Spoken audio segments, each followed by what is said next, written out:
Okay, boys and girls, against my better judgment, we're live. And everybody's still muted. Anyway, March 4th weather report.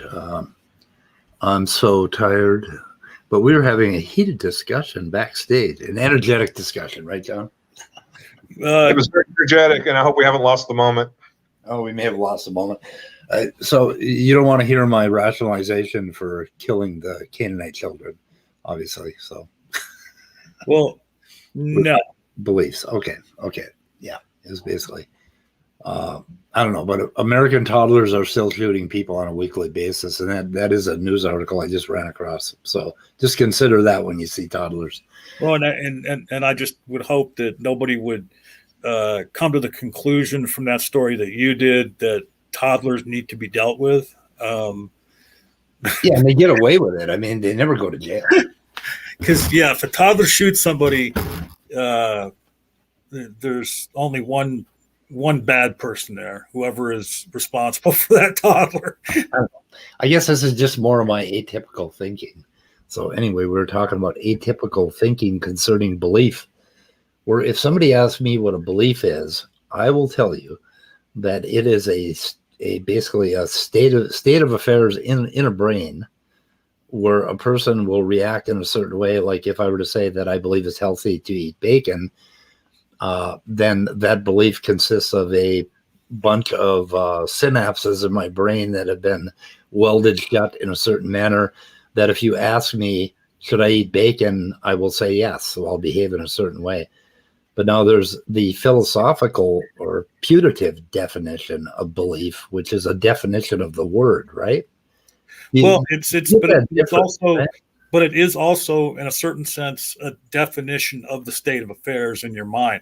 You're just more in depth to it than most people would be. I don't think that it's the difference between your definition and the philosophical definition.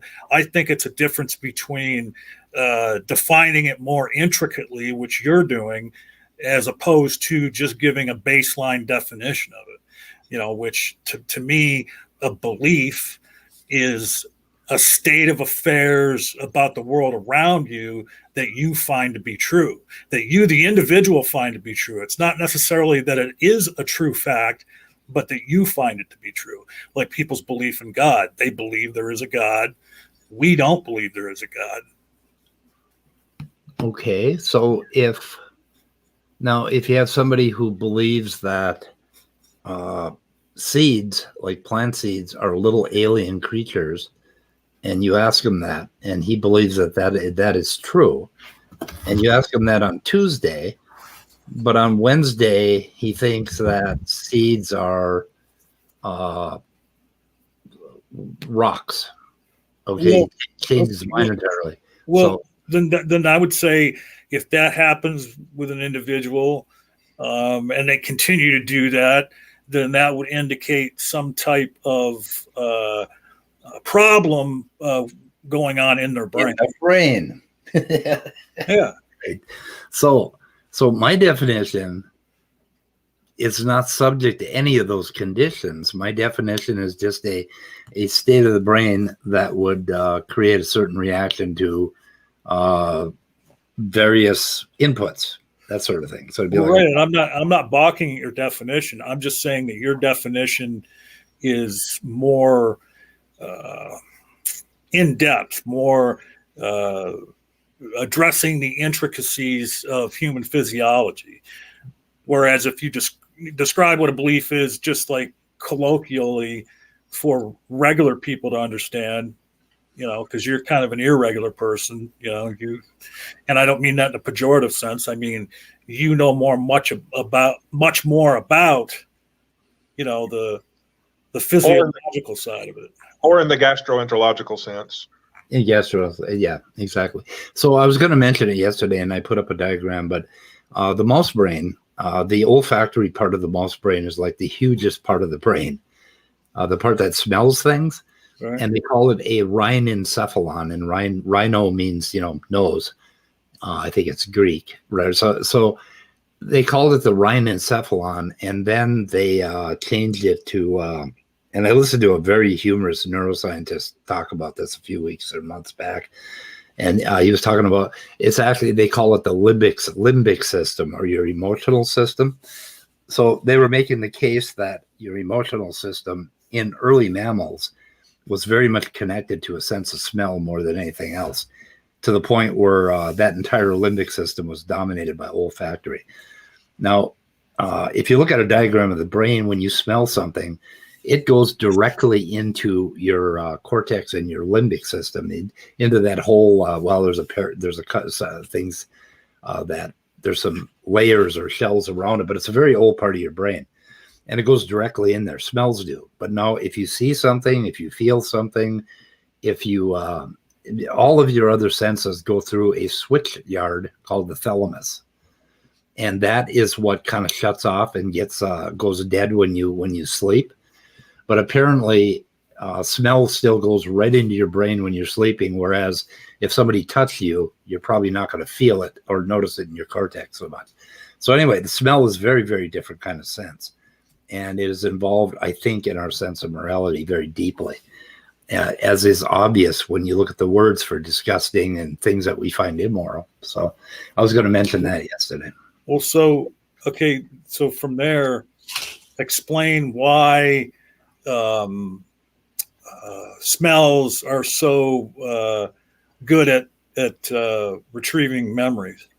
Because it basically goes into the system without the switch yard. Okay, the switch yard, the thalamus, allows you to do things like focus on something or become aware of something, or in some way modulate what you're thinking about. So you can feed back into your thalamus, the switch, and tell it to ignore certain things and concentrate or focus or become aware of something that you want to pay attention to, right?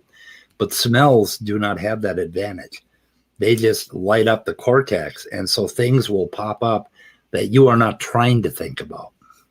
So you'll bring back more memories than you would if you saw something that reminded you of, something. Okay, because you're modulating the visual sense, but with your frontal cortex, but you're not modulating smell.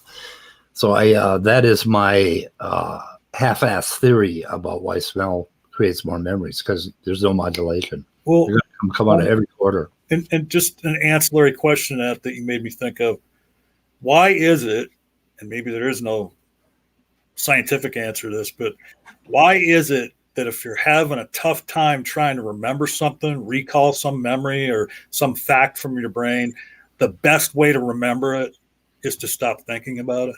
Ah, that's cool. That they actually know something about, because they've scanned people. Now, what happens when you use your the frontal part of your brain to do what I just said, coordinate what you're thinking about, like, oh, what is that band name? What is that band name? I can't think of that band name. What you're doing is you're driving your brain into a state where certain islands will light up.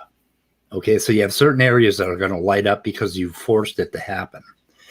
And as soon as you move on and stop thinking about it and stop trying so hard, you can watch that whole landscape settle down so that you have a level of activity across your entire brain.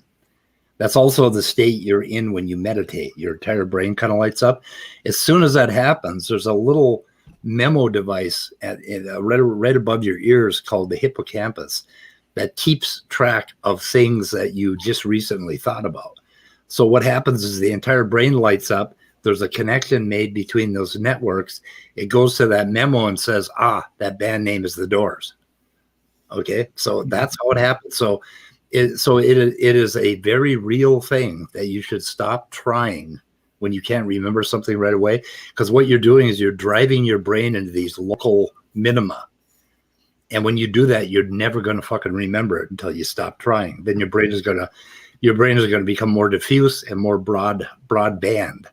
And it's going to review all the things, and it will find the memory almost immediately. We've all had that. It's called the tip of the tongue experience, I think they call it. Yeah. But anyway, they've actually tracked that they've done a bit of work on that, and they can actually see how we can modulate our own brain to drive it into certain, states, that are like little peaks and valleys. And sometimes we're in the wrong valley. The information is in the valley 2 doors down. So you have to stop thinking about it. So does that answer it? Oh yeah. Cause I didn't even know, before I asked that question, that was a phenomenon that they had studied. Yeah. It's something that has vexed neuroscientists for a long time. So anyway. Oh, damn. I got a package at the door. Anyway. So I think it's really helpful to understand how our brain works. Yeah. When you're born, you do not get a user manual for your brain. Of course, I got a user manual for a lot of things, and I never read the fucking thing. So yeah, I never got that. Why people, because the first thing I do whenever I get something new, I open the box, I find the instructions, the manual, and I sit down and I read it from cover to cover. Oh my God. I take that thing and I just, as fast as I can, I run and I put it in a storage unit out in the garage and never look at it again. Well, I never throw it away because it may be important someday, but it's never important enough to get it out. Right. Yeah. When the goddamn thing breaks and there's nothing I can do about it, then I'll go and dig through that big storage box, and okay, here's a fucking dishwasher. So like I have a dishwasher that's been trying to drive us crazy for 3 years. I mean, I have like a folio with all the instructions and on around of things I bought, and I would wager that half of the ones that are in there, I probably don't even have the item anymore. Right. Yeah. Yeah. I have storage box after storage box full of manuals from things that I don't have anymore. But someday they'll be useful for heating the house or something, insulating my refrigerator box, when I move into that. Well, and there's a lot of, I told you about this before, like there's several items that I bought just in case I need them sometime, like if the power goes out or whatever, and then like even those things that I haven't put together yet or used, when I first got them, I still sat down and read the manual. Wow. I should have you over to read manuals for me, and you can interpret them for me and tell me how in the fuck do we operate that dishwasher, because it's like the dishwasher from hell. Well, do you think there's a niche economy for people to read manuals, like for Audible or something like that? Yeah, like Uber, like Uber for reading manuals. Like you can have an app on your phone. A lot of the manuals do need some kind of translation, because I've noticed, like, if you want to know if it's not marked on the box and you want to know whether something was manufactured in China, sit down and try and read the manual. Because the way they form sentences and shit, like it's crazy. Like, that's why I quit, is because I get the manual and it's like, oh shit, no, this is in Chinese. And then I flip it over and the manual's upside down. I mean, for some reason they printed the English side of it. Or worse yet, you have to page through it, and you'll find out that there are 25 languages, and only 3 pages of the entire manual is the English manual for using it. And the first thing they tell you is not to stand in water while you plug it in or some stupid fucking thing. Right. Yeah. Never use this hair dryer in the bathtub. Yeah. It's like I got my chainsaw on, basically, it's like never put your limb up against the chain while you're pressing on the trigger. And it's like, oh fuck, I really needed to know that. Like, moving on. Okay, just tell me where the fuck to put the chain oil. That's all I want to know. If I can't find Yipper. Yeah, anyway, manuals kind of drive me crazy. Little crazy. It's really cool in Minnesota when you get a utility disconnect notice. They come in like 45 different languages. Holy crap. Yeah, it's like it's just this big, long fucking document. It's like, and then somewhere in the middle it says, your shit shut off. It's like you're not gonna be able to plug anything in or hit any light switches because your shit is shut off. That's all it says. 40 languages. What are we supposed to bring up, Scott, for Jerry Penna? Bring it up. Okay, what are we supposed to bring up for Jerry? I'm not sure. He did. He said he posted, I guess it was either in the chat or the comments on Creation Myths channel with that talk with Sal that the biggest mistake he ever made was, let's see, the Sal calling him out for his statement that junk DNA was the biggest mistake in biology, somehow quoting him as misrepresenting him. And I know I read that horribly. But I posted to Creation Myths stream with Sal calling him out for his statement that junk DNA was the biggest mistake in biology. So I guess Sal said that at some point. Somehow quoting him is misrepresenting him, which I replied was newspeak for don't hurt my feelings by pointing out my mistakes. Or quit it, Dad, you're embarrassing me. And what is that? Having someone say quoting you is what now? They said what was the word that was used? Misrepresenting. That kind of reminds me of like Otangelo bringing up a paper that refutes what he's saying and him getting all mad about it. Yeah. Okay, Sal and Dr. Dan. I'm going to post this in the description and save the description. And this is a video. They had a good talk last night. And it was Sal admitted a couple things. Like Sal actually said DNA is not a code. I disagree with him. DNA is a code. 1.3% of it is a code. But anyways, so Sal said a lot of things that might irritate some other creationists, particularly John Maddox, because Maddox also did a video yesterday where DNA is a code and the atheist talking points. They're trying to deny that it's a code or something. But anyway, so this was a pretty good talk. And so what happened in chat exactly? Can somebody explain that a little better to me? What was the problem? Jerry said something or Sal said something? I think he posted it either in chat or comments. I'm not sure which. Jerry did? It's the Sal total. Yes. Okay. So I don't know. What's happening? Sal totally soft pedaled his position. Okay, his position was that, he was arguing against junk DNA. He was saying that, for onions, we're going to find function. We covered this on David Neff's channel in the after show, a video that I will also post. And we talked about it kind of extensively. The thing about the creationist position on junk DNA is that, okay, the reason the onion genome is so big is because onions may have to end up growing in the Sahara Desert, and they're going to need that extra function that God designed into them so that onions will grow in the Sahara Desert. Unfortunately, pine trees and oak trees don't have that same large genome. So apparently God doesn't give a fuck if we have oak trees, but he cares that we have onions growing everywhere across the earth. But now the problem with that is that onions are pretty delicate and they like to grow in a colder climate, and they don't really do all that well in climate. So I don't know.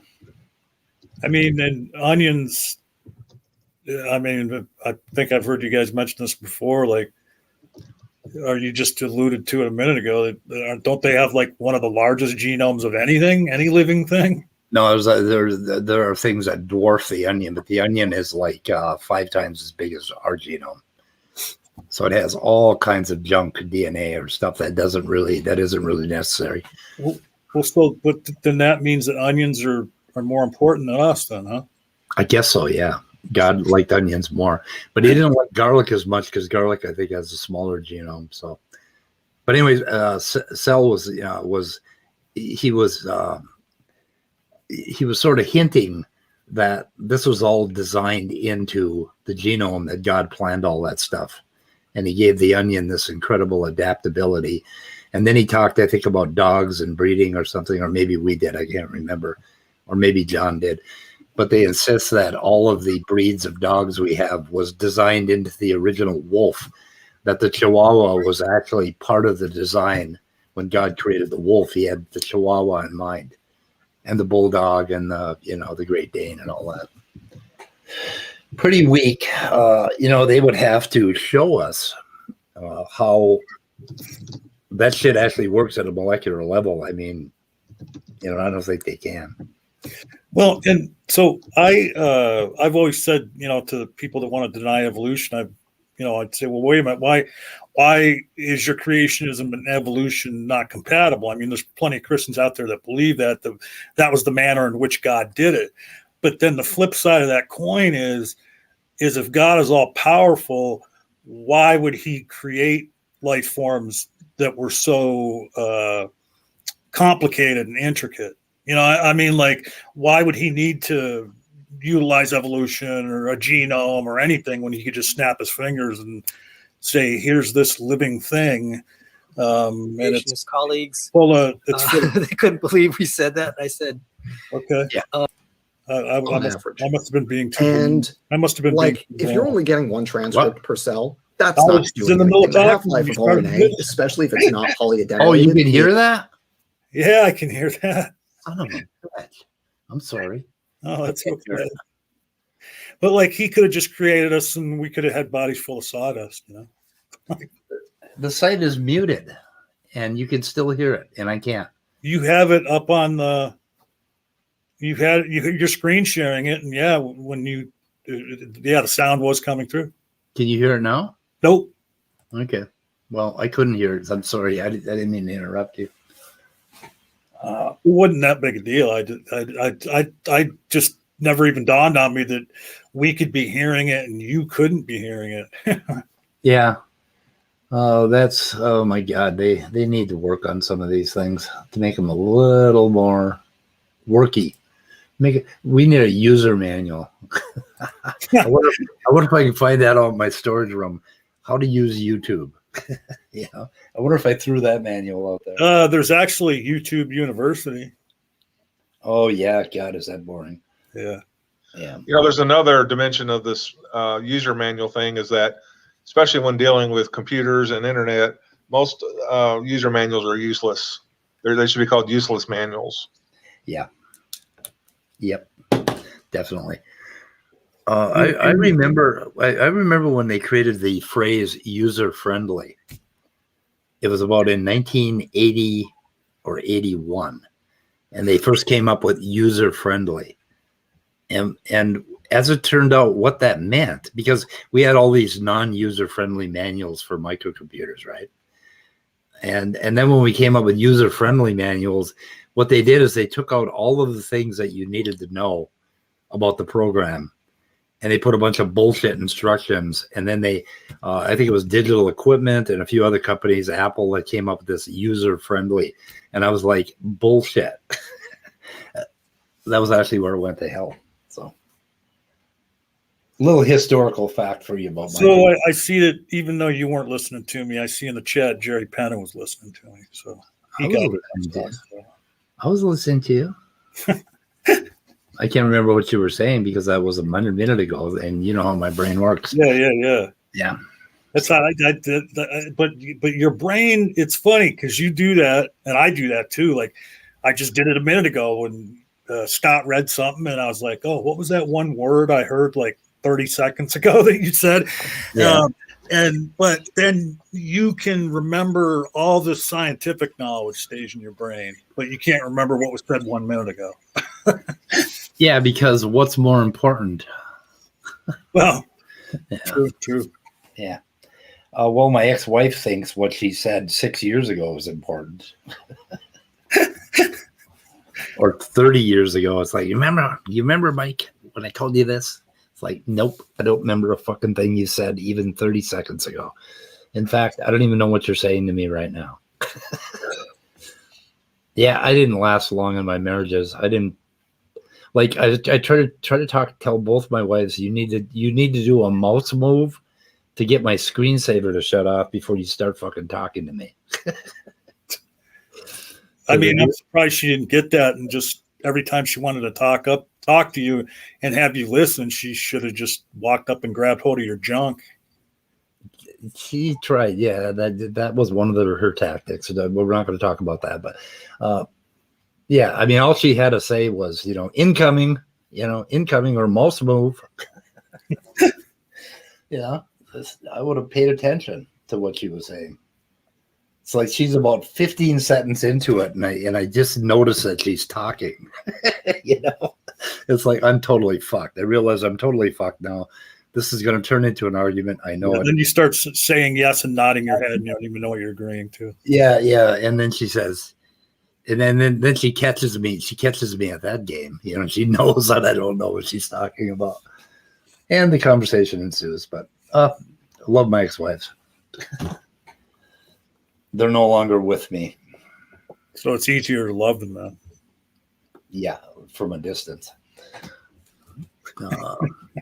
Anyway, God, I hope she doesn't listen to my YouTube channel. I don't know. What's her name? Rhonda. Rhonda's the second one. Carol was the first one. Hi, Rhonda and Carol. Carol's dead. Okay. Can't hear you anymore. All right. At least that is our hypothesis on this Answers in Atheism channel. Yeah. That we're safe from Carol. Holy shit, that would be a problem if we weren't. Anyway. What happens if you kick the bucket, or when you kick the bucket, and you wake up in heaven or hell? What? I am going to file a complaint.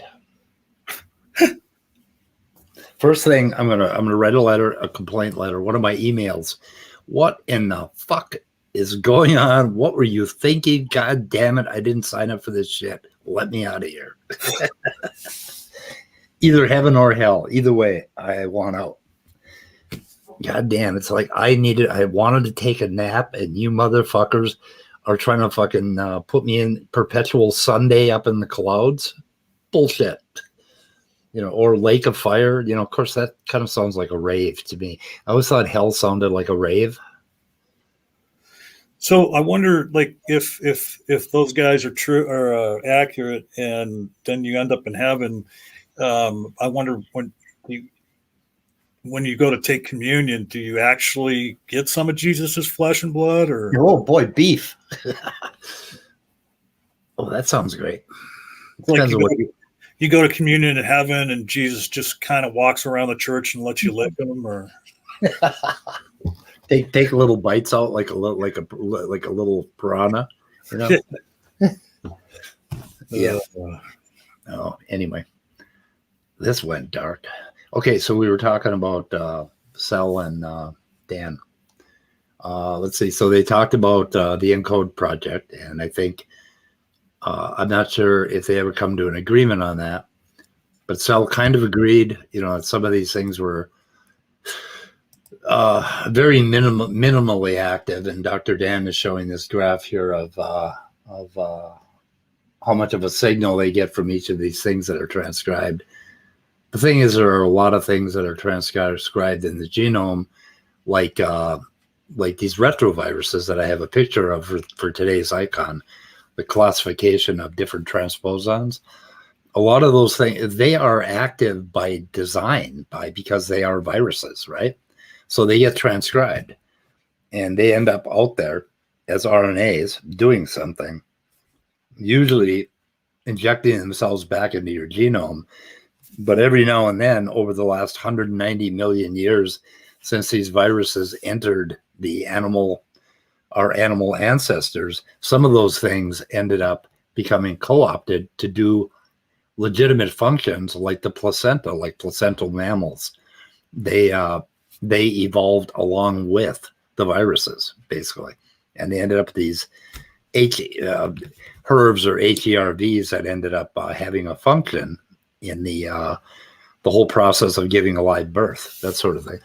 So, and the creationists, like Standing for Truth, says, oh, how do you explain that the viruses actually do something? Well, 190 million years of mutations, and you're going to end up with, that is exactly what evolution does.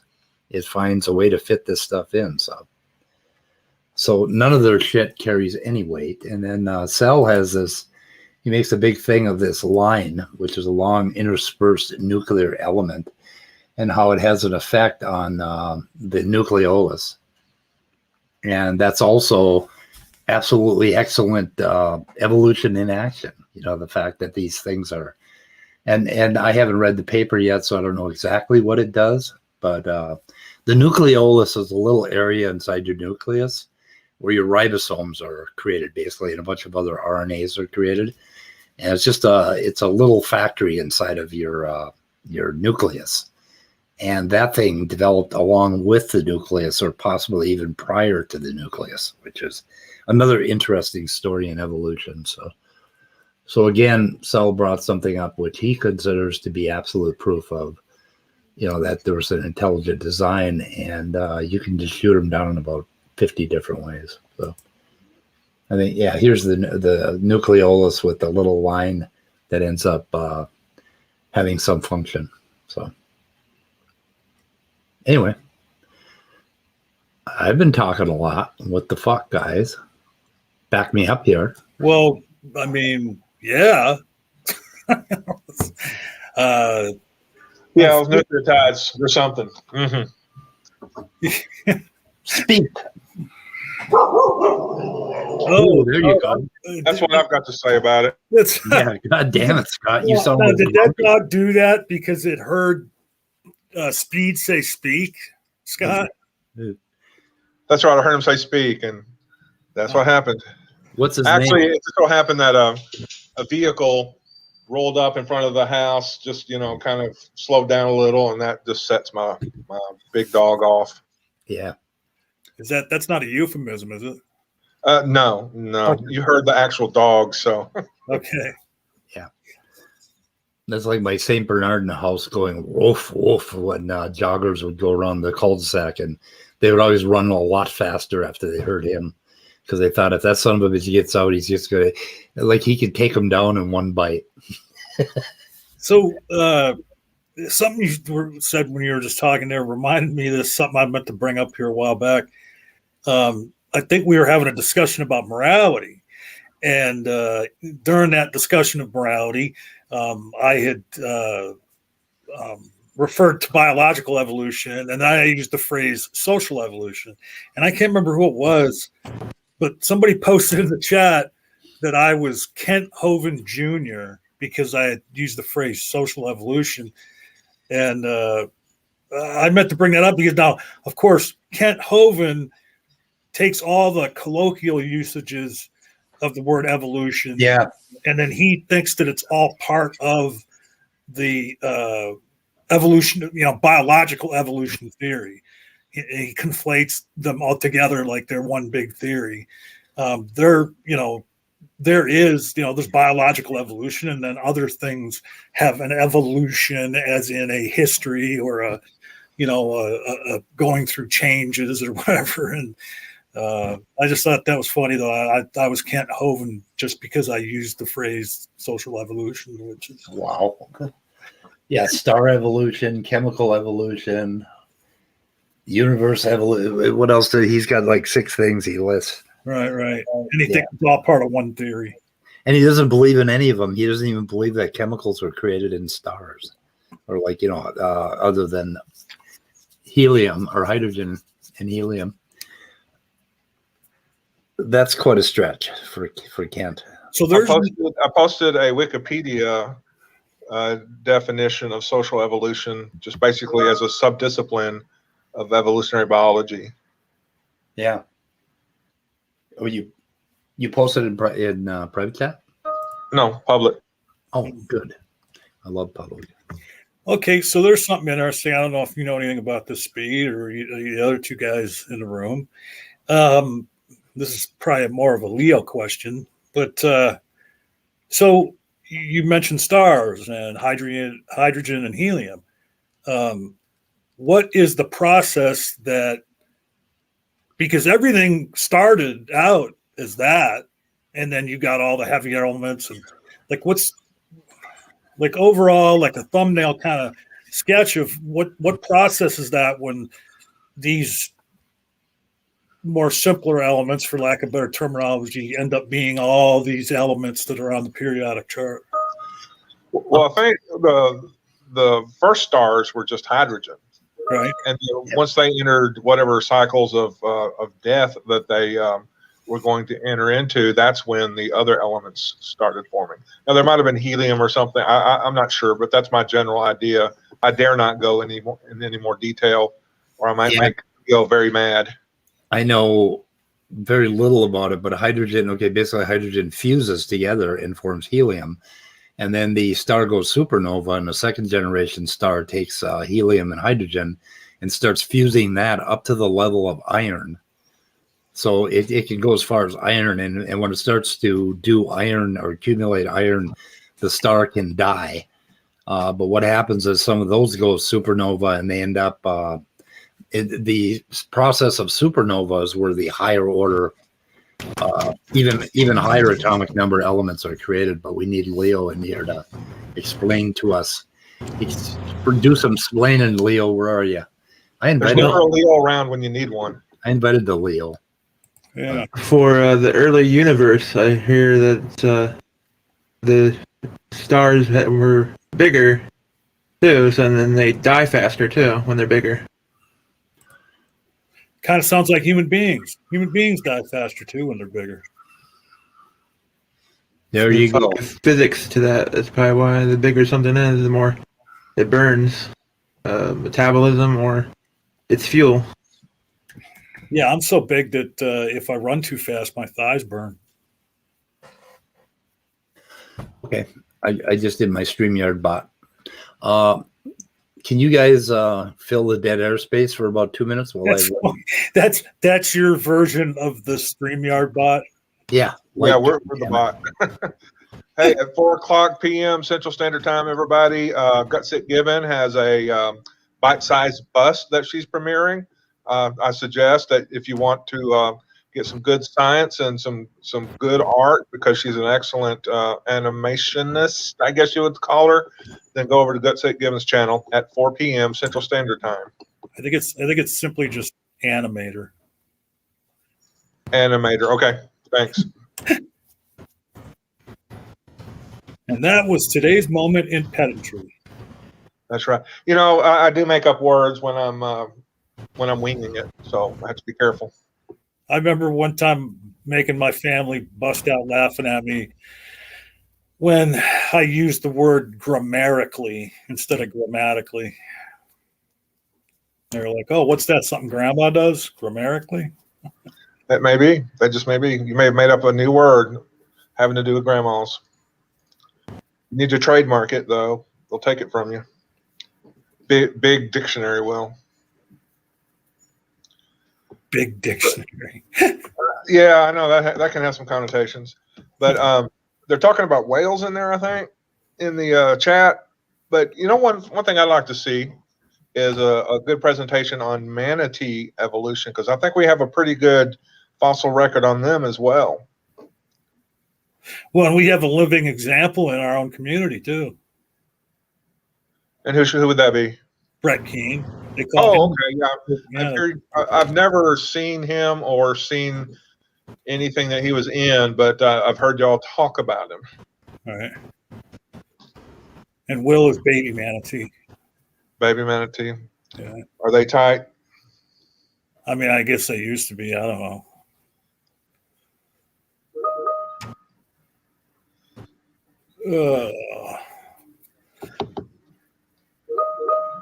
What the hell is that? Jerry asked you to possibly explain what an internal bot or an inline bot is, like Rage uses. Do you have anything to say about that? Who's beeping? Who's beeping? Oh, that's me. So, the thing that Rage uses is there's the Streamlabs thing that goes on in live chat, and then he has a bunch of banners and stuff that he floats across the screen using OBS. And the OBS version he has, Critical Cripple had given him some program that somehow marries the OBS to the StreamYard and does some shit in StreamYard that StreamYard can't do or whatever. That's about all I know about it. But yeah, the stuff that you see in the live chat, that's always like Streamlabs stuff that I think he has on his computer tied in with the OBS. Here's the cat that, I painted Loki's nose white. This isn't actually Thor because I ate Thor. So, you know about me eating my cat, right? Well, yeah. Because I promised John Maddox if he paid Dr. Dan $500, I would eat Thor. This isn't really Thor. Well, and I'm not even going to make a cunnilingus joke about that. Okay. Oh, my God. I'm removing you, John. I'm sorry. I mean, that's really the only contribution I can have. But so, I think you've been laying down on the job lately, Speed. I get what? I think you've been laying down on the job lately. What have I been doing? Not wrong. Well, I mean, usually we come and you've got like some video ready for us to review, or yeah. Well, I have been kind of laying down. It's not much happened last night. There was this stream with Dr. Dan, and then we had an after show with David Neff, which you all can go watch. Watch the whole damn video. And then, of course, Praise started a stream last night. And Maddox came on, and they talked a little bit about evolution. We could look at that. I mean, why are you so against what I suggested? Because the damn name of the channel is Answers in Atheism.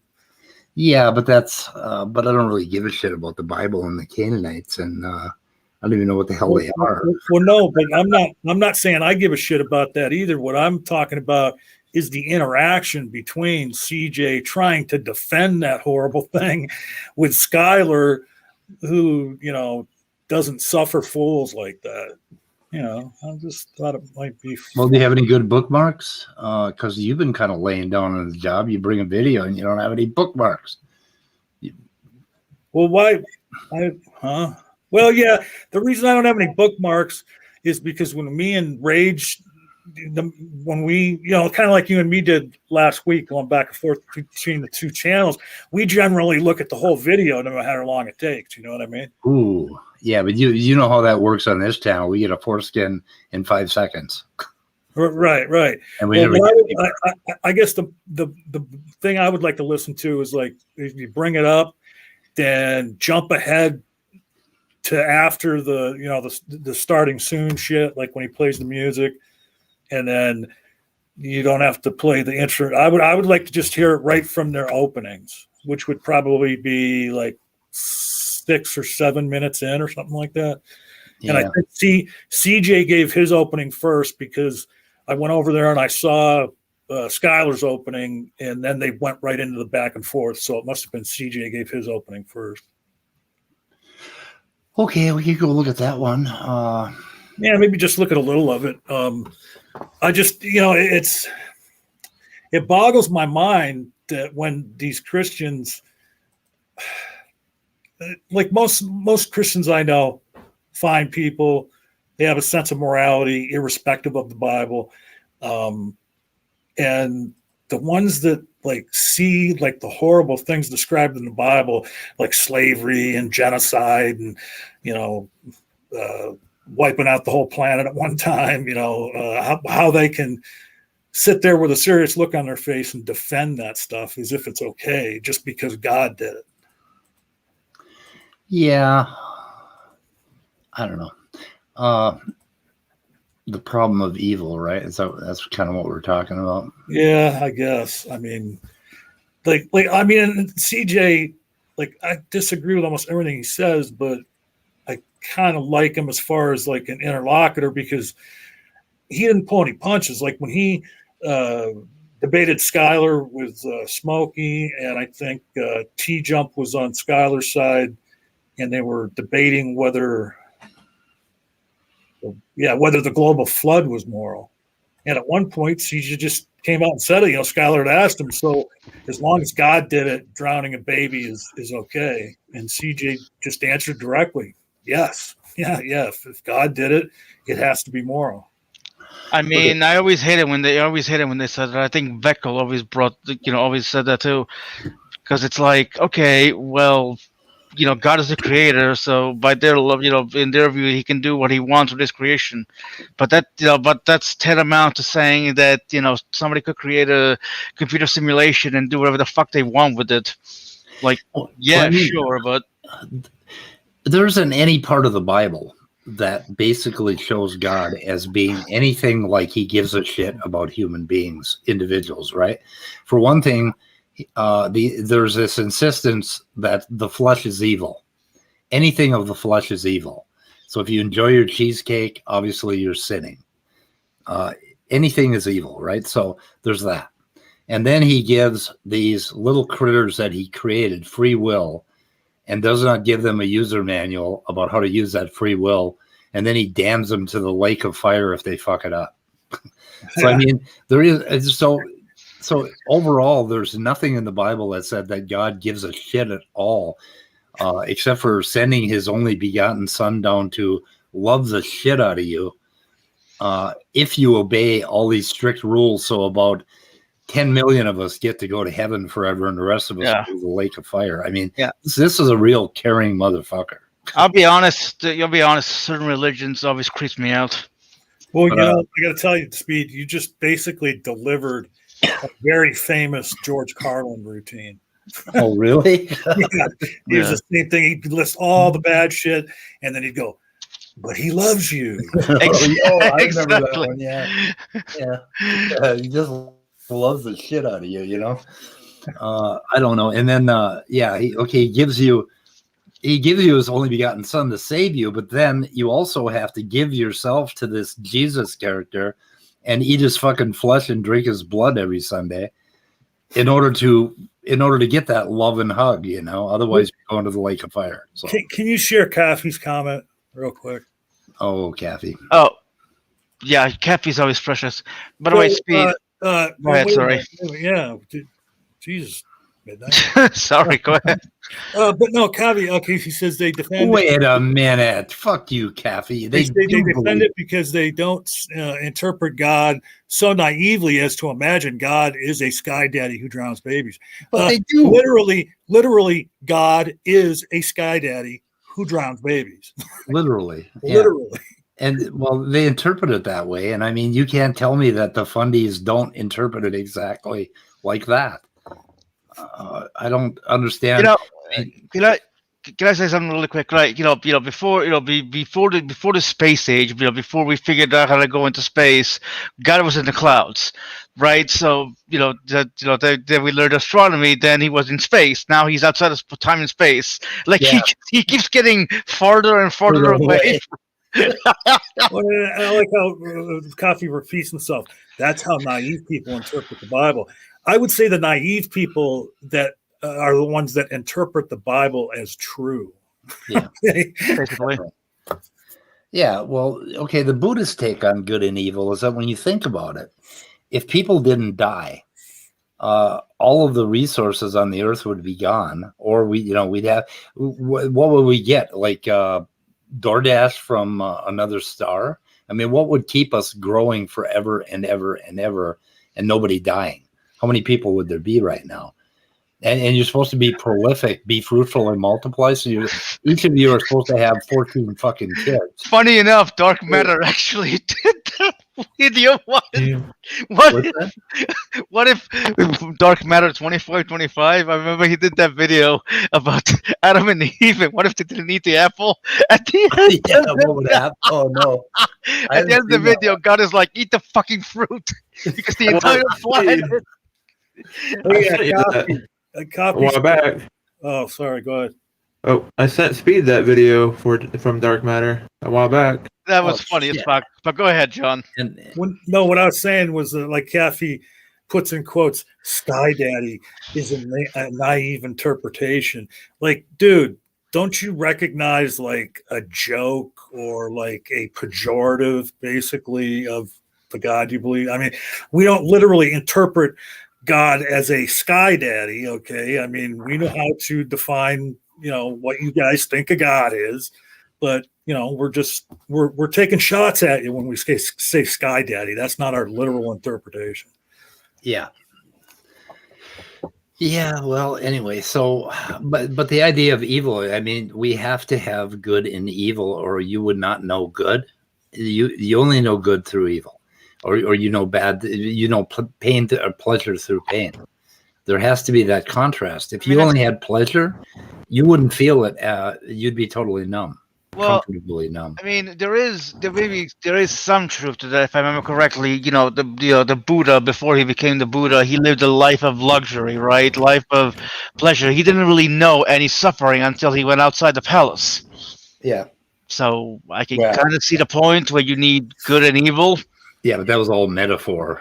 Buddhists don't really believe in any dogma, even though I think there may have been a historical. No. They don't believe in like any god, but there may have been historical Buddha, like you were about to say. Yeah, and he was a prince, and he figured some shit out. Did Stephanie just have a stroke? Yes. I don't know. I'm not looking at the live chat. Upanishad. Okay, I seriously wonder how CJ became a Christian. Like, what led to? No offense, CJ. This that came out wrong. Well, there's that one guy that tried to debated Eric Murphy that he's turned evangelist, and he tried to kill his dad with a hammer just to see. Oh God! Don't get me started on that fucking guy. Yeah, so that's how he became a Christian. Yeah, it's like axe murder your parents, and you'll be born again, or whatever. Oh, God. And he gets some people have to believe in religion to stay good or be good. Yeah. So I wonder if you guys are going to be able to hear this. Well, you know what? I'm over that already. I want coffee to come in the room. Oh, you're over modern day debate already? Well, no, I mean, I still wouldn't mind listening, but I'd really love for coffee to come into the room. Oh, so I could rip him apart. He can definitely come in, but this will end badly. Well, I mean, it's just like, consider Matt Dillahunty's mafia boss or Dawkins' malevolent bully. I mean, those are all spot on descriptions of your God, dude. Like, okay, but I understand what you're saying. Like, when you talk about gods, that's just like, a simple way of too simple of a way to put it, especially from, if we're doing an internal critique of your belief. But you can't deny that if you read the Bible, that God comes off like a malevolent bully. Yeah, Cafe is not a goddamn Christian, so why is he defending the Christian conception of God, which is that God is a malevolent bully? I mean, go listen to Praise's channel and listen to them and their exegesis, and you'll see that we're not too far off. And us calling him a sky daddy just puts it right in their fucking face. I mean, Jerry Penna says it straight out. Look, Cafe, father equals daddy, and the Bible describes him that way in the Bible.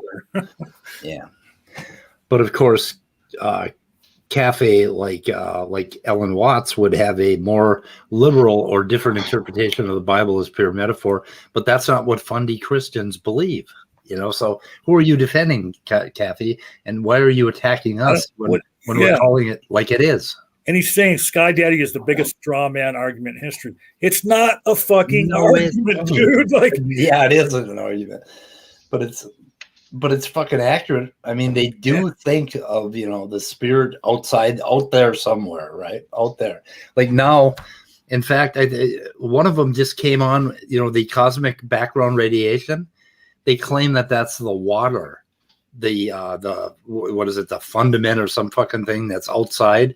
That this is actual proof of the water. It was that Jared what the hell is his name? Jerry. You know about the firmament? The firmament, yeah. Firmament. Canopy of water over the skies. Yeah, they think the cosmic background radiation shows that it's out there. that the water's out there around the universe. Like you said, they keep moving it further and further out. Yeah, like Einstein and I'm sure other physicists had their equations to show that it was the cosmic background radiation that would be out there that predicted it. So I would love to see the math on that. Yeah, fucking kafai. We're not talking about Christian mystics, and we're not talking about spiritual, that very rare, tiny little faction of Christians that are actually Buddhists at heart. We're not talking about them.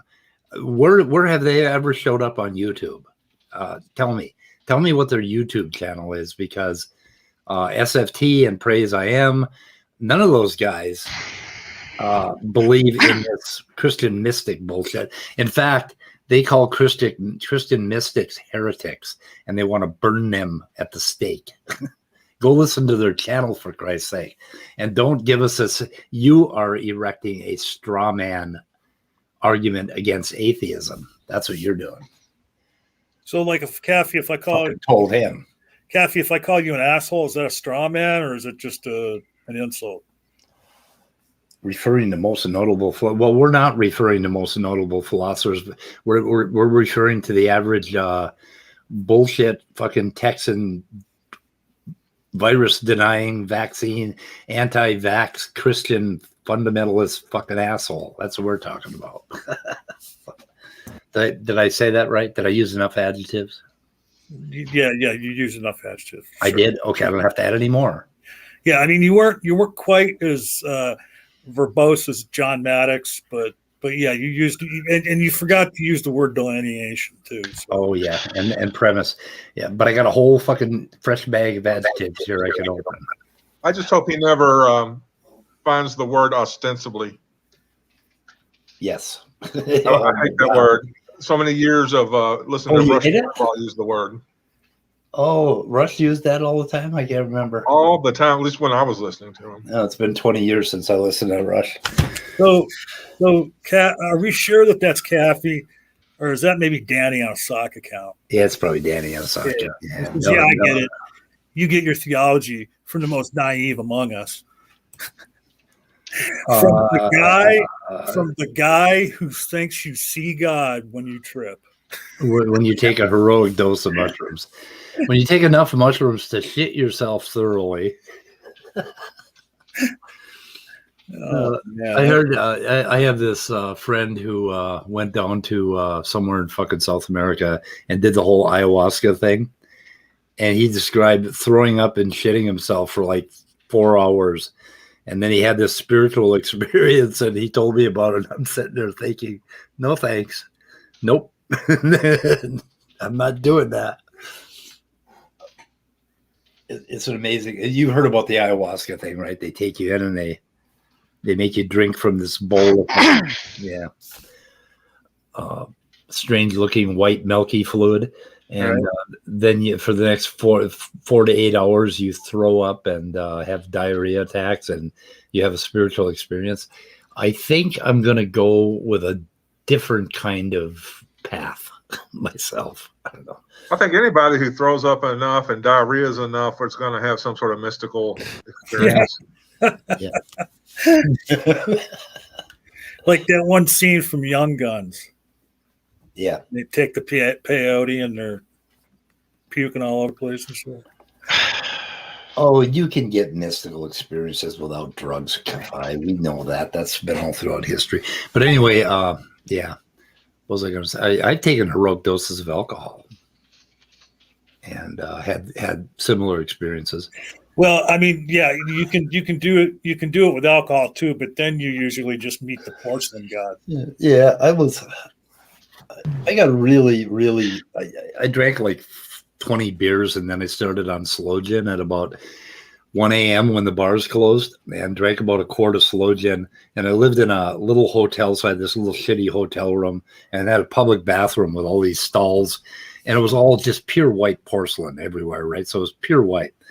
So I was in there 3 a.m. inexplicably naked, throwing up slow gin. Have you ever thrown up slow gin? It looks like you're fucking blowing blood out of your mouth. And it's like this dude walks into the bathroom, looks at me, does this about face and walks out. He was like, fuck it. I don't want anything to do with this, whatever's going on in here. I don't want it. Anyway, don't drink, boys and girls. Don't drink alcohol. Silence. Crickets, man. I got crickets. So let's look at some of this. Oh, sure. Let's see if you tell me if you can hear it.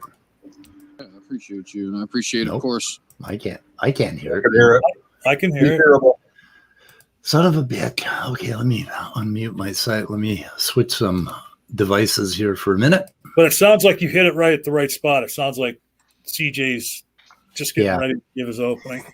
Just getting ready to go. Okay, let's try it. See if I can hear. Skylar, for being here with us as well.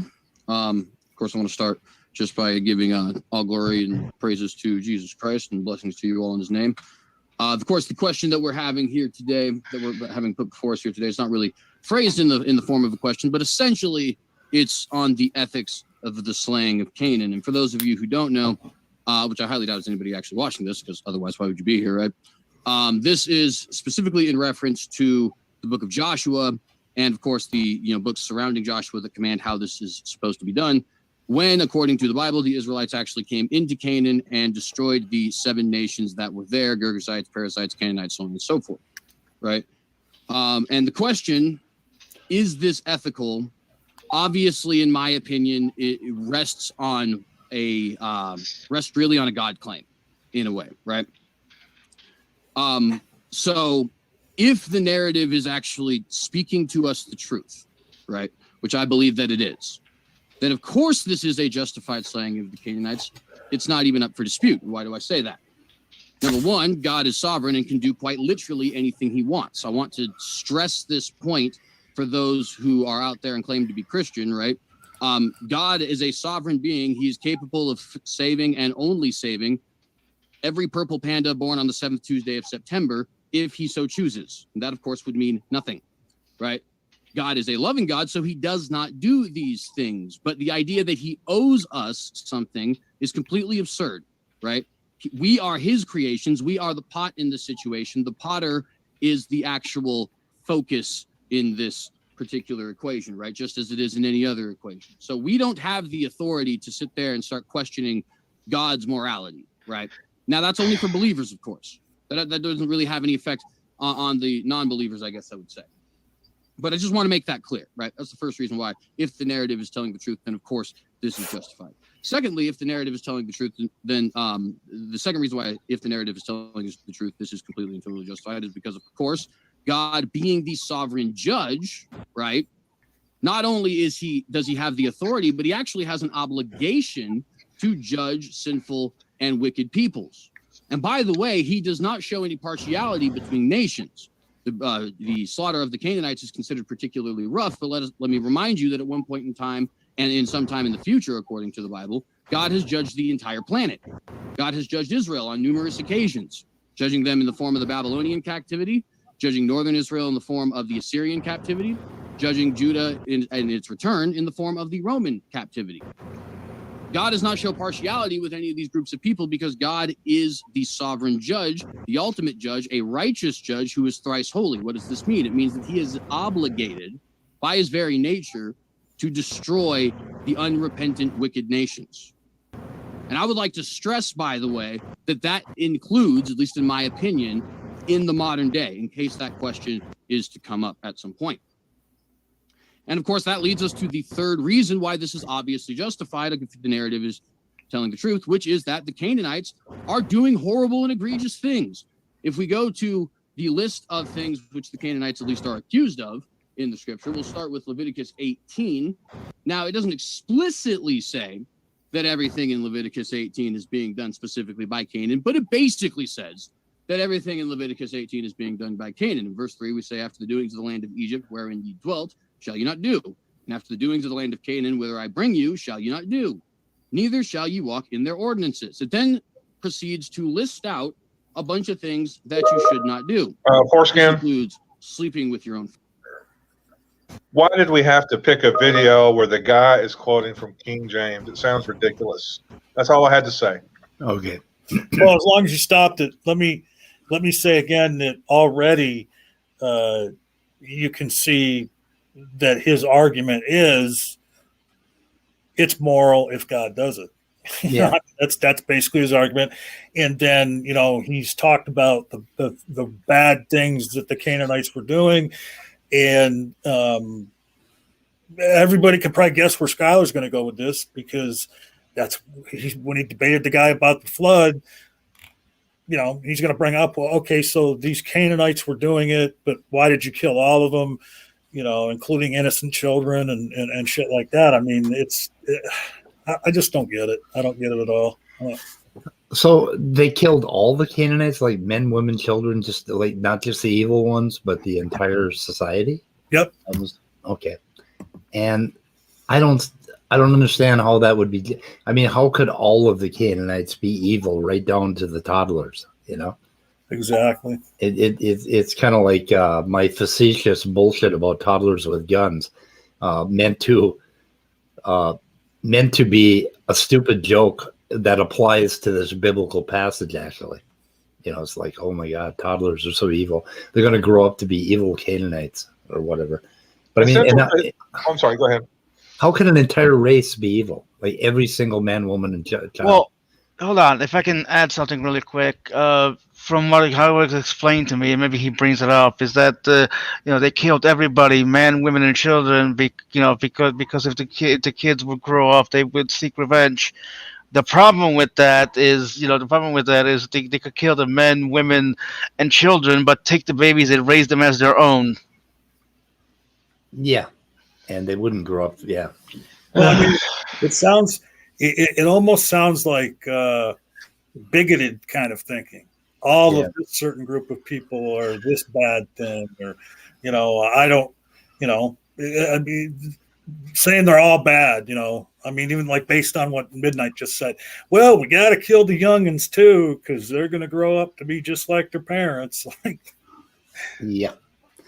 And you can't tell me there wasn't at least one peacenik in that village, that didn't go along with it, right? Well, not only that, but then you got to remember the part about how rather than genocide them, couldn't God have just snapped his fingers and made them different?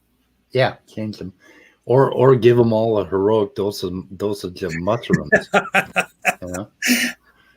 I mean, that would have been a much gentler way to handle the whole thing. That's what Coffee would do if he was God.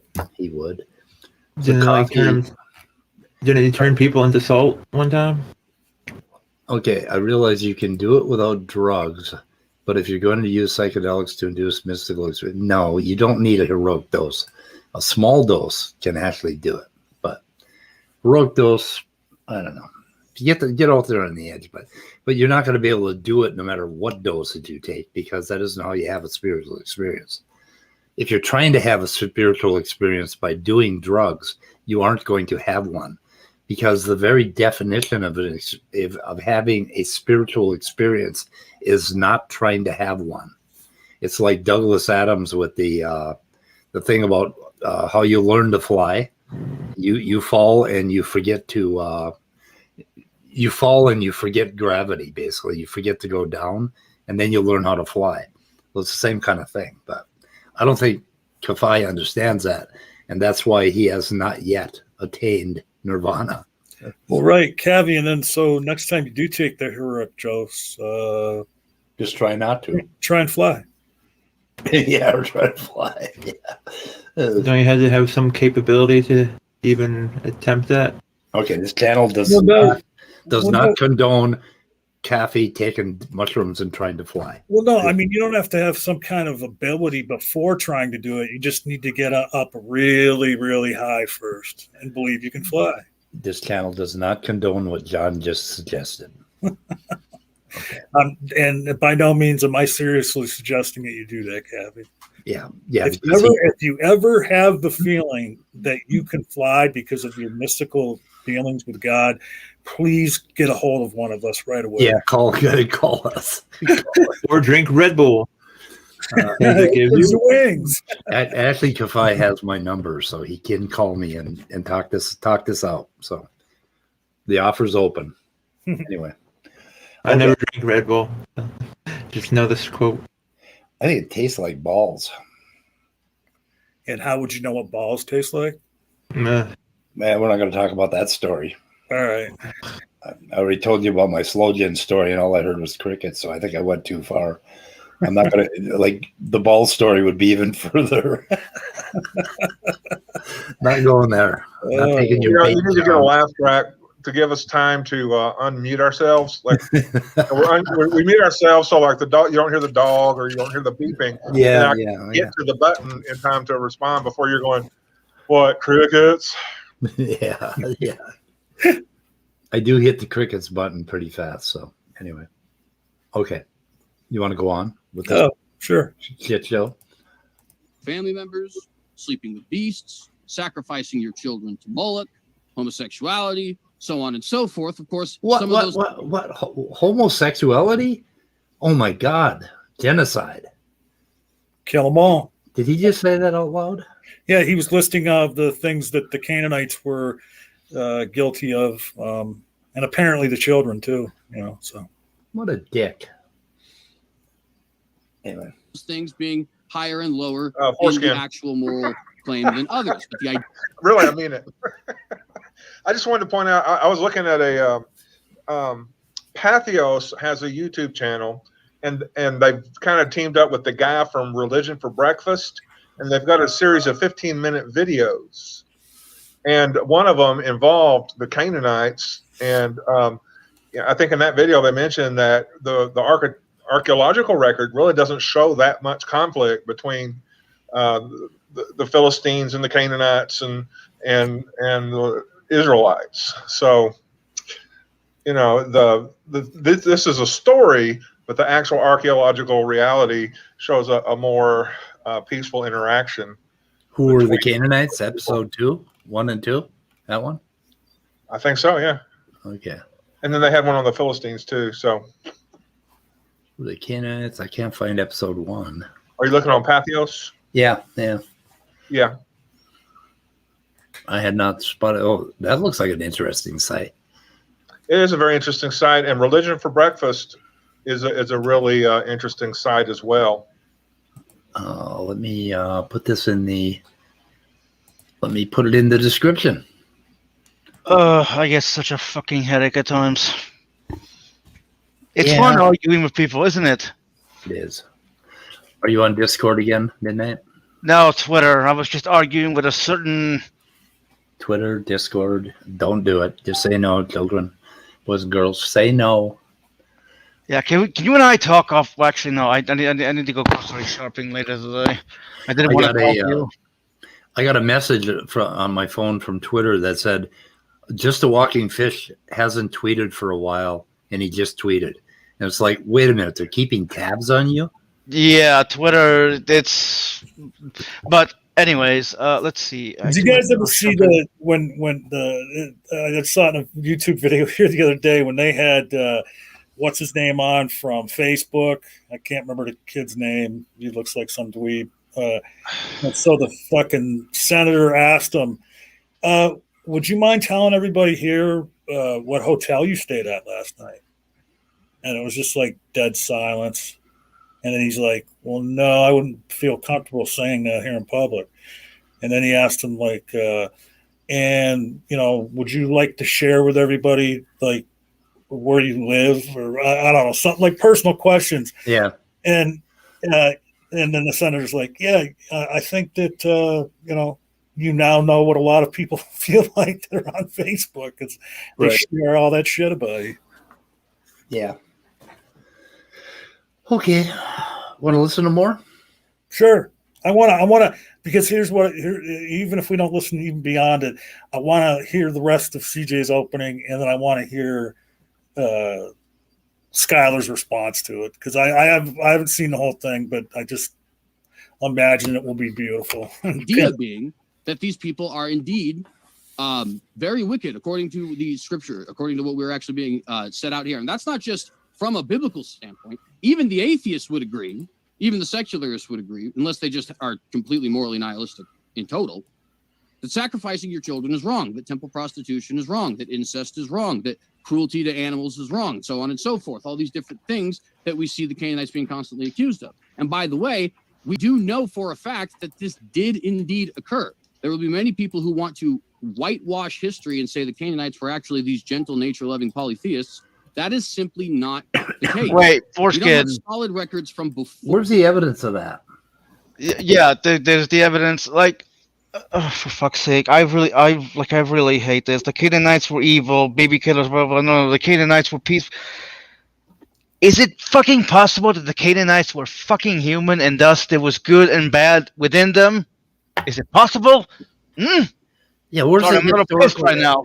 where's the historical evidence for a race of people that all slept with beasts and all sacrificed their children? And did the children sacrifice their children? Other children? I don't know. It just doesn't make any sense. He's like, claiming it's historical bullshit. Yeah, I just. It's like It's like John. Execution based on hasty generalization. Yeah, I think so. Genocide, good. But you know, he's got a point. God created this group of little mice, and he was playing with them with free will and trying to see what they would do. How, you know, what if we give them an apple and don't tell them too much about it, and see if they eat it, and all this bullshit. I mean, this is the kind of God that Christians promote. So Yeah, because like if you're a parent, you know how that goes down when you tell your kid not to touch something.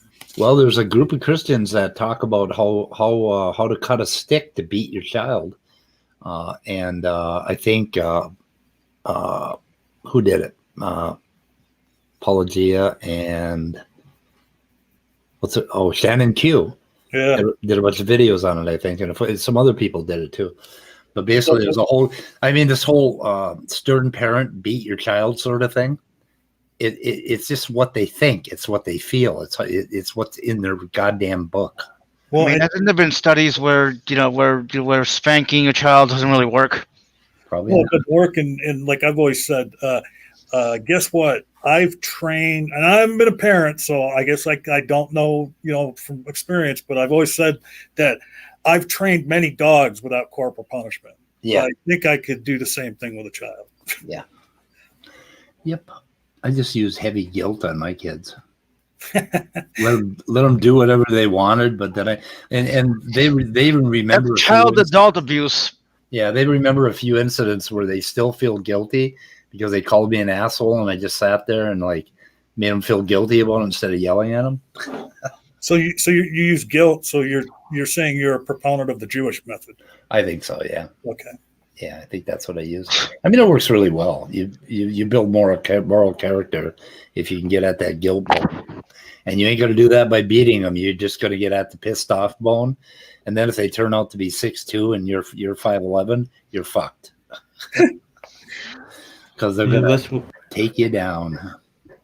That's one of the reasons why sin's so their word for guilt, so they can guilt trip you to do things for them.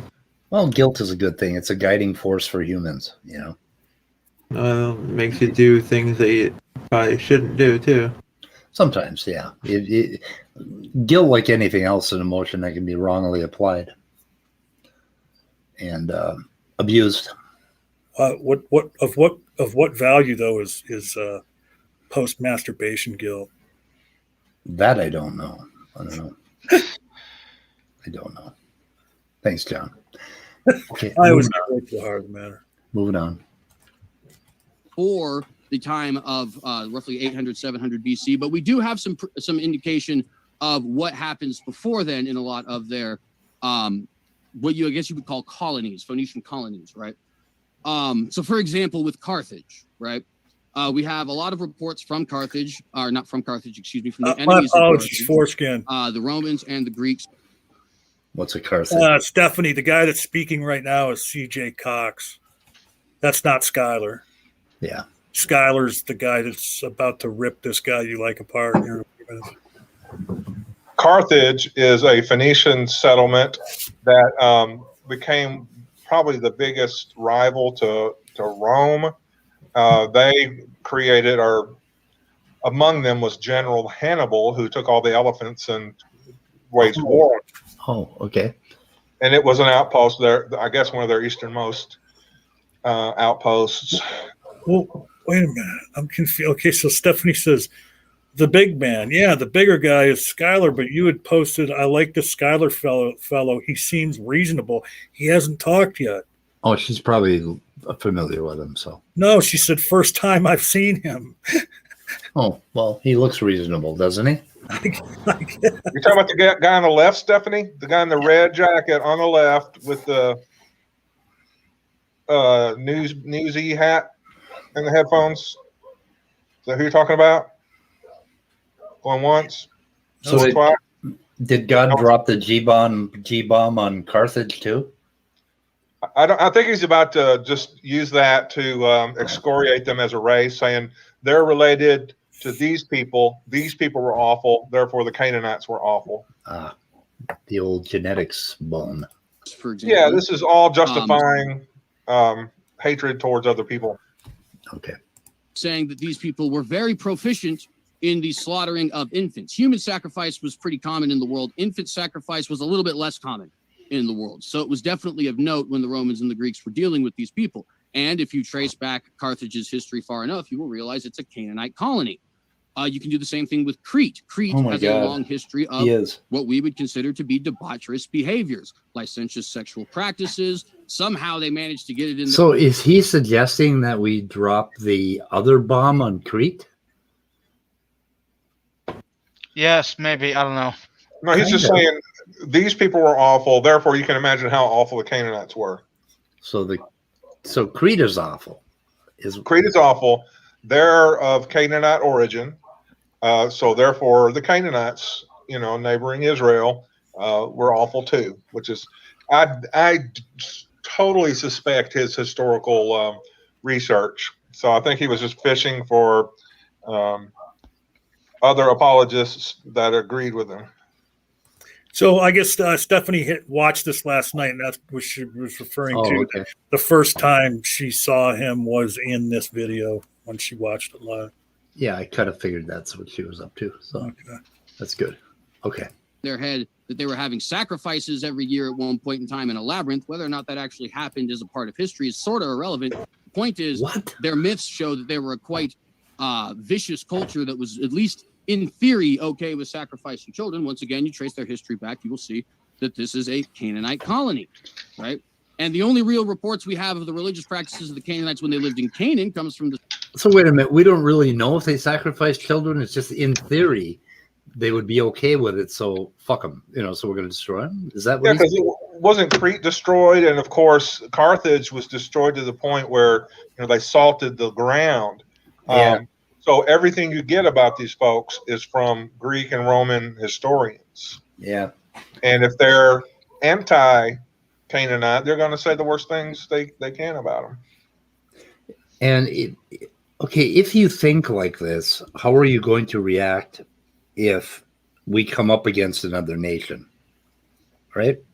I mean, if this is your kind of thinking, that there are evil nations and evil peoples and evil races, what are you going to think? Like, suppose there was some dude, say, wandering around Europe, and he thought that particularly, I don't know, maybe that the Jewish people were bad, I mean, isn't this his kind of thinking? Well, I mean, it's kind of like, okay, so, I don't know, name any, horrible nation on the planet from the aspect of the people that are running the country, like North Korea. The people that run North Korea are, fucking idiots and seemingly pretty horrible. But that doesn't mean that North Korea isn't filled with just normal, everyday people that are trying to live their lives like everybody else. Right. There's a handful of people at the top that are horrible, and you hear horrible things on the news. We get the same thing with the Middle East. There's a whole lot of normal, modern people who are just like us, and we end up hating them because we get a few news reports, right? And then you get somebody in power who refers to other countries as shitholes, not to mention any names or anything. Yeah. Well, isn't it Inauguration Day?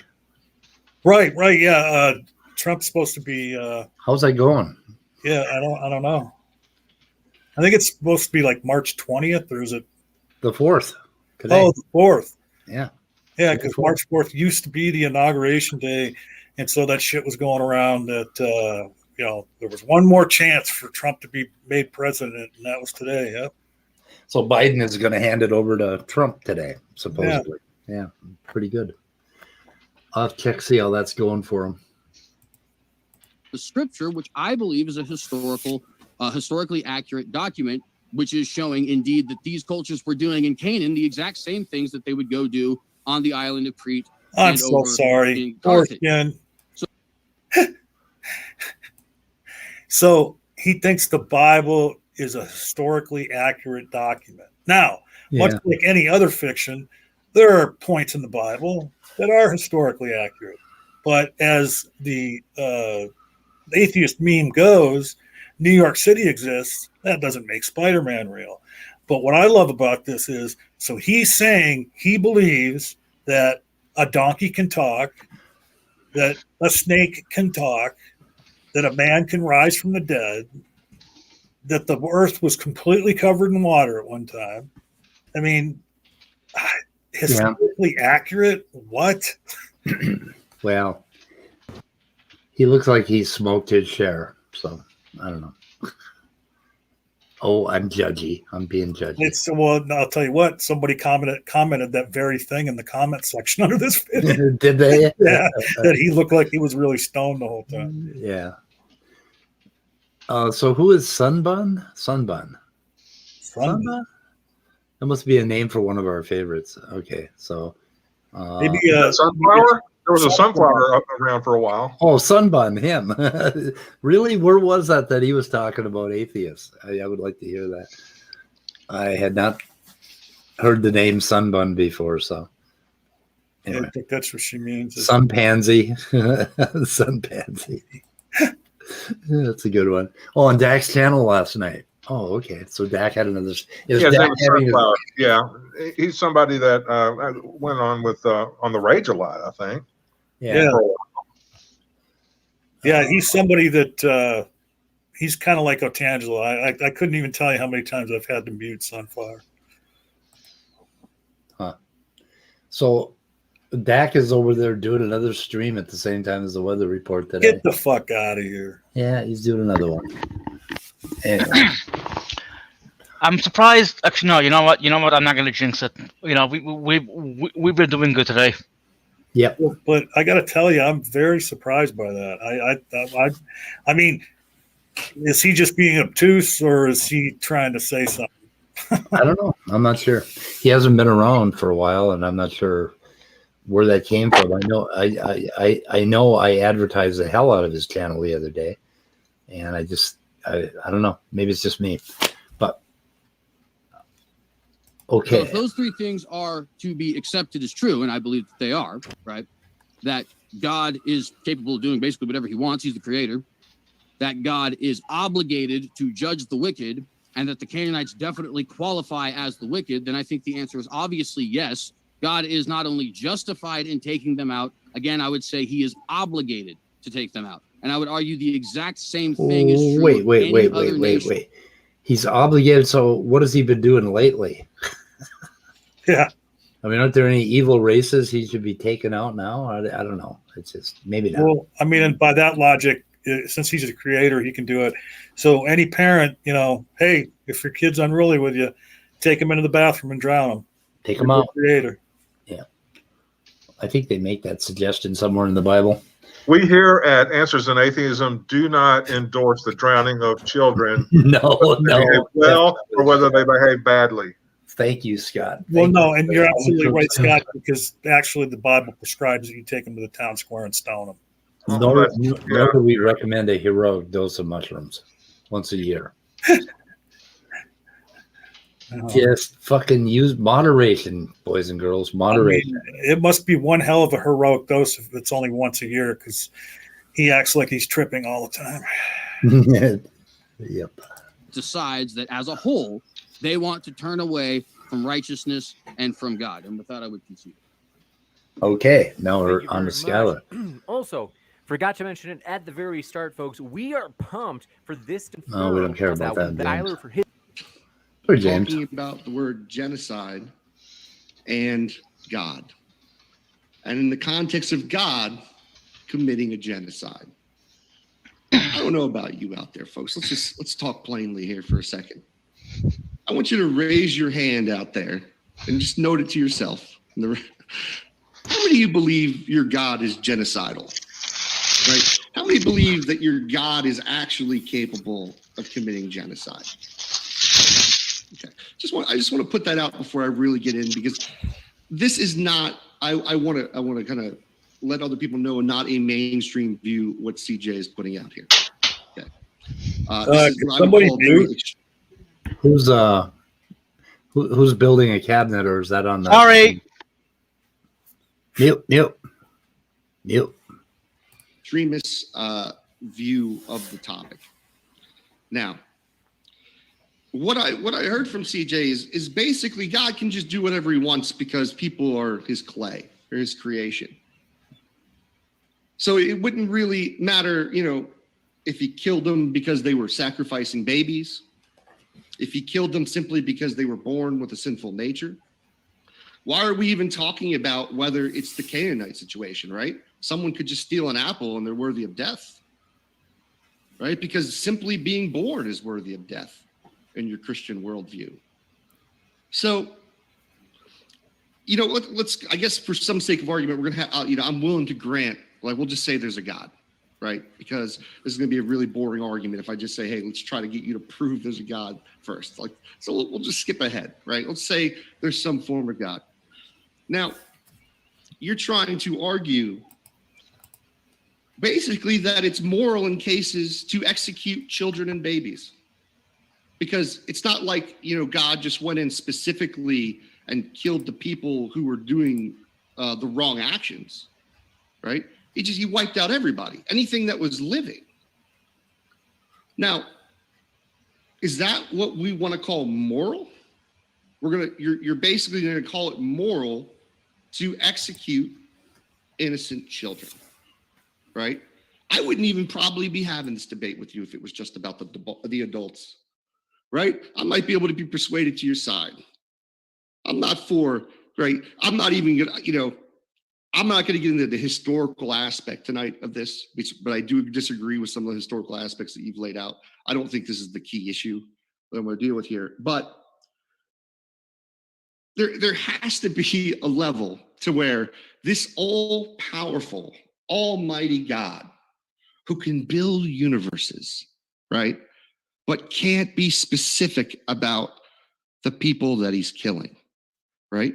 You talked about how God, he has to do it. It's his responsibility. It might not be your exact word, but okay, well, what about all the child molesters now, right? What about all the people that are harming babies now, right? Why would God not just strike all those people dead, right? What about all those, but not that's the reason why he's allowed to strike them dead, right? They were just born with the nature that he gave them, right? So it doesn't really matter what it is, but let's talk contextually. You're talking about how bad these Canaanites were. Let's grant it. Let's say they're awful monsters that ate babies, right? Well, there are people who do awful things to children these days. All over the world, we still have sex slave trades going on. Why doesn't God drop those people down, right?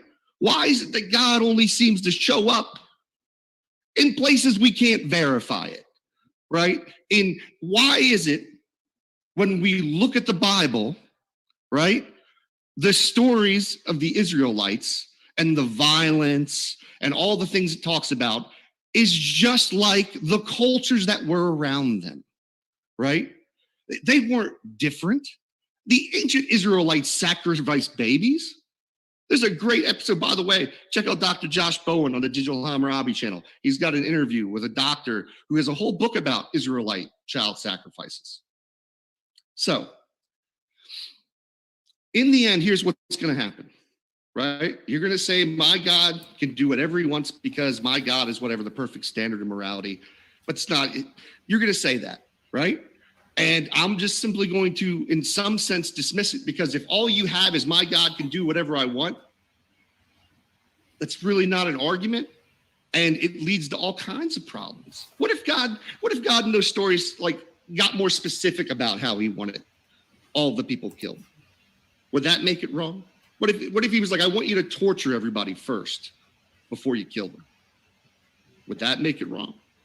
Right? What if we took like the babies, right? Like we took the babies and we threw them in a pit of alligators. Would that make it wrong? Right? Is it because simply it was just swords that that's okay? Right? Is there any action that God could order that would be immoral? And I don't think you're going to be able to say. Wait a minute. Donald is not live right now. I made a mistake. I'm sorry. So, am I muted? No, everybody else is. Yeah, we argue that Dash is not going, and then we talk over each other once we get unhit the mute. Yeah, we all get unmute button at the same time, and yeah, we heard you, but as long as you haven't stopped, I mean, so I like how Skylar, undertook this. Let's just grant that God exists. I'll grant all the historical claims you made, even though I disagree with some of them. Let's just get to the heart of the matter. Yeah. Okay. So maybe some of the adults were doing these horrible things you talked about, but why are we killing the children? Well, yeah. If the problem is that the adults are killing the babies, then killing the babies is the solution, because then there won't be any babies left to kill. Yeah. Is that a good fucking? Well, I guess it's tidy as hell, but.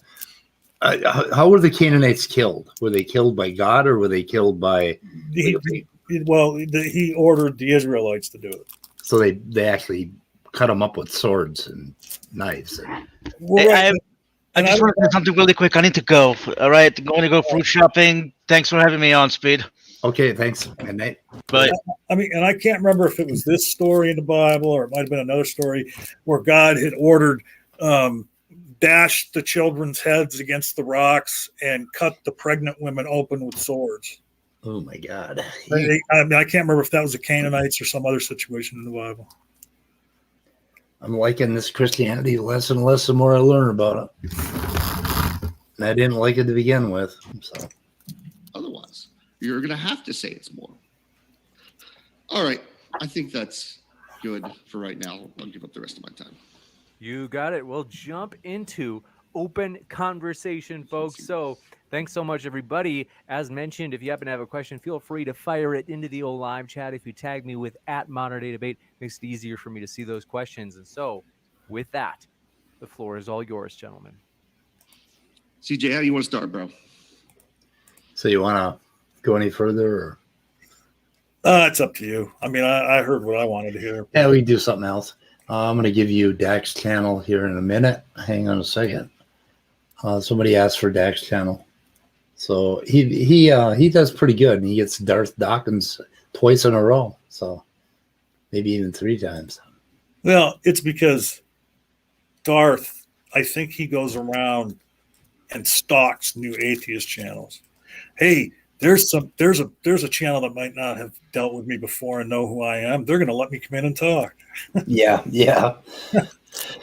Yeah, and I was like, no, don't let him in. I know he came in. He tried to get into Sonata on Saturday, so I would not let him in. Was he pitching a bitch in the private chat? Huh? Was he like backstage? He was backstage, yeah, for about 60 seconds, and I said, I'm not going to let that piece of shit in here, and he left. So I don't know, because that's what he is. And I don't see any reason to even try and talk to a person like that who just bullies over you and tries to control the conversation, as our good friend says. Well, and the thing that sucks though too is he doesn't try to control the conversation. He tries to control the same conversation over and over again. Yeah. But he doesn't even have any different conversations. There's one conversation in his brain that he wants to have with everybody. Yeah. Oh, I feel real bad that I said something about Dak having a stream when he doesn't have a stream. So I'm really sorry, Dak. I'm really sorry. Oh, by the way, I had to step out. Who's the piece of shit that you won't let in? Darth Dawkins. Oh yeah, useless. Yep. I just don't see the point in having somebody that vicious and just disruptive that just does nothing but raise your anger level. You know, I mean, what possible good would that do for anybody to give him a platform? He's on Discord constantly harassing people. That's good enough. That's good enough for that son of a bitch. He reminds me of Rush Limbaugh and Satan. Wait a minute, Rush Limbaugh is not Satan? No. Oh, all right. You got to give Rush a little credit. Wait a minute. At least you got it. Lucifer Almighty is saying that Darth Dawkins called into Pine Creek today. Oh, no, really? Oh, wow. I mean, actually, one of the best conversations I ever heard Darth have was with Pine Creek. Really? A few years back. And Pine Creek was real soft with him and really reasonable. And he actually turned the tables on Darth, and he got to ask Darth a series of questions. Oh, here it is. Super fast rebuttals to common Christian arguments, Pine Creek. So that was today. I'll have to put that in my watch list. Yeah. I like Pine Creek. It's pretty cool. It's a mellow conversation always very good. I like that ongoing spiel he has about working for Satan and having his home office in Wichita, Kansas. Oh, really? Oh yeah, he does. He's real good at that deadpan kind of stuff. Yeah. Cool. Yep. Okay, I don't know. I think we should shoot this in the head. Yeah, why not? What a lovely, delicate term for quitting a stream. You know me, I'm pretty delicate. Well, we were just listening to somebody justify killing babies. So, Yeah, it puts me on edge. You know. Yeah, it kind of darkens the whole atmosphere, doesn't it? Yeah. So anyway, okay. Anybody have any last words or anything they want to plug or cover? You want to do a stream tomorrow morning? Sure. All right. What day is tomorrow? Like Friday. Oh, is that comes right after Thursday? Yeah. Okay. Yeah, usually almost every week too. Let me make a note of that. Yeah. Okay, we'll do it. All right, I'll send you a link around 9:15 your time. Okay. So is that your hand up? So I'm just gonna say, stay curious. Okay. Good enough. Goodbye, boys and girls. Goodbye, cruel world. Science doesn't have all the answers, but the Bible has none. Yeah. Hey, nice take. Leo plug. Great ending.